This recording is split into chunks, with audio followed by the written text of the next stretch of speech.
If I could go and talk to myself 20 years ago, these are some of the things that I would tell her. She was such a young one, didn't even know what was going on. Not for real. I mean, she may have thought that she did, but she really didn't. 20 years ago, I was 21 years old.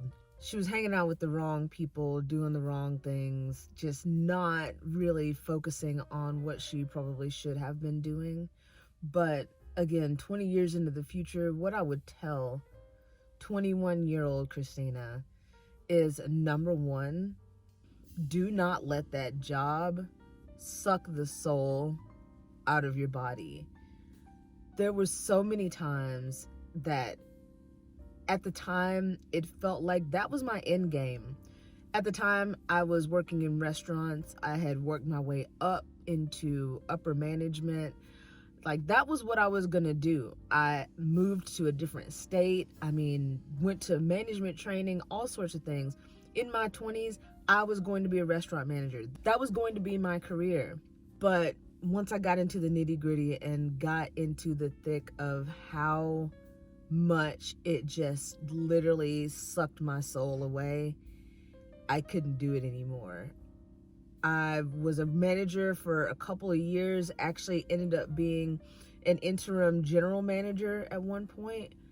But the long hours, the stress, the hiring, the firing, the keeping up with the metrics, everything like that got to be to where, I was a shell of a person.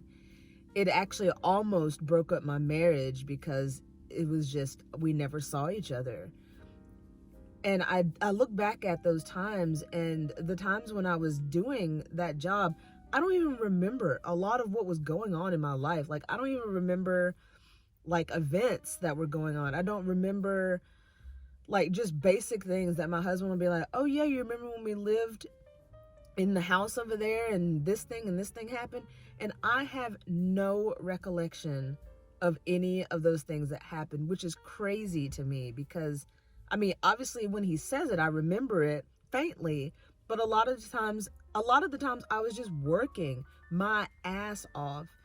And if I could go back and just tell her that, one, it's not that serious, and two, you'll be able to make it without that job, I would totally do that, because it was tough. It was a rough time in my life, and it was unnecessary years of my life that probably that definitely stressed me out more than I needed to, that I would definitely take back if I could.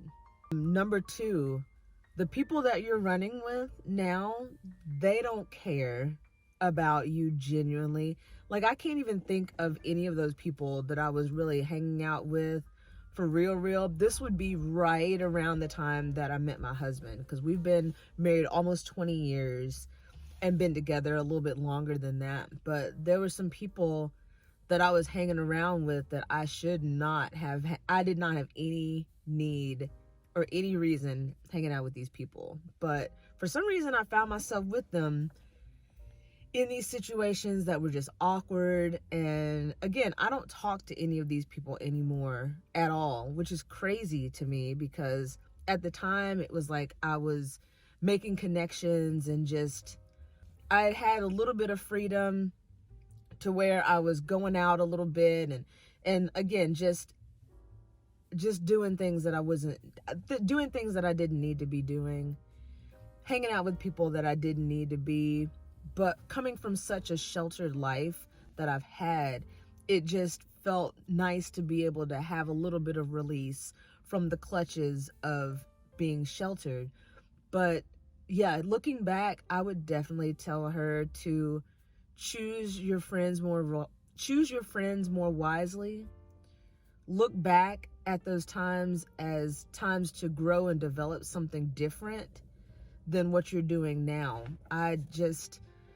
I think about so many years of my life that I could have been focusing on other things, but I spent that time doing things that I shouldn't have been doing. And I know I can't get that time back, but I can put this message out there for somebody that might need to hear it today. Somebody that might be doing some things that they know they shouldn't be doing, And not saying that they need a kick in the ass or anything like that, but it just might be something to where you might need to hear it from somebody that's been there and done that and learned from their mistakes. But I would tell her for sure to just be mindful of the people that you keep in your circle and that they are benefiting you and not bringing you down. Another thing that I would tell 21-year-old me is not to worry about finding your perfect relationship. For my entire life, you know how you have a birthday cake and you'll blow out the candles and you'll make a wish for your birthday cake. And I remember in my teenage years, a lot of those years, my wish was to have a boyfriend. Now, I don't know. I guess I'm just one of the oddball people. I was a very sheltered child, so I didn't really have a lot of exposure to like this and that. I was on a very tight leash. My mom kept me very much in the house. I was a bookworm. I was a band nerd, things like that. So I didn't really have a lot of exposure to like even having a lot of friends. Like that's one of the things that I still struggle with to this day is I'm very much a loner. I don't have a lot of friends. I've always been one of those people to where I've never been black enough for the black kids. I've never been white enough for the white kids. I've been in this middle area where I've just had to figure out myself on my own. And it's been tough. I mean, it's even, like I said, as being in my early 40s, it's still hard sometimes to connect with people on a real level versus just that superficial kind of like small talk kind of level. Like I don't have barely any friends to where I can really like get down to the nitty gritty on things. But I'm working on it. It's a process. But for years, I wished for having a boyfriend. I just wanted to have that kind of connection that I would see people online and in magazines have. And I never had the chance to really do anything like that.